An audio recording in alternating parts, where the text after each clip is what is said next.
Have you gotten too much positive feedback this week? I already know the answer. It's no. None of us have. None of us get enough positive feedback. Many years ago, I was coaching a CEO, and he had a habit, when we would be in meetings with the team, he was famous for saying, "Don't break your arm patting yourself on the back."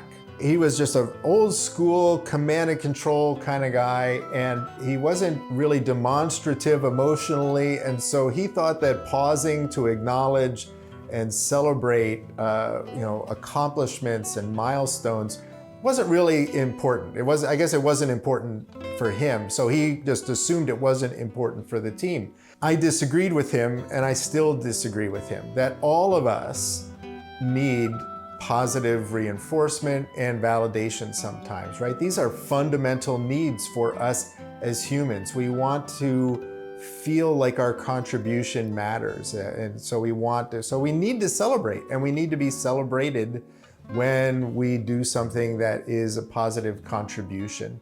Recognizing and celebrating folks is not just good for morale, but it helps us to increase engagement. So I want us to get better at giving a lot of positive feedback to folks. As we're thinking about giving positive feedback for folks, that giving and receiving that positive feedback is actually good for our brains. It releases the neurotransmitters like dopamine and serotonin that enhance our mood.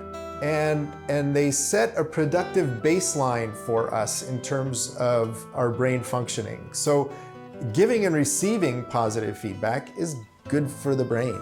So let's do more of it.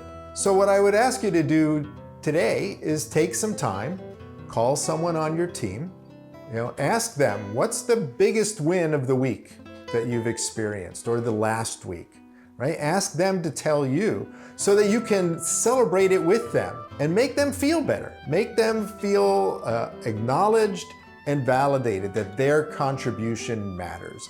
It will make their day if you do that. And I'd encourage you to make that a regular routine, that every week they're gonna feel positive about being on your team. They're gonna be more productive. And so showing up and giving positive feedback and celebrating wins, that's a big part of ultra leadership. That's going above and beyond, right? It's not usual and ordinary. It's above and beyond leadership. So be that leader who just is constantly sharing positive feedback with their team members. It's good for the team, it's good for you. Hit the like button, hit the subscribe button, help us grow the community. Let's all get better together.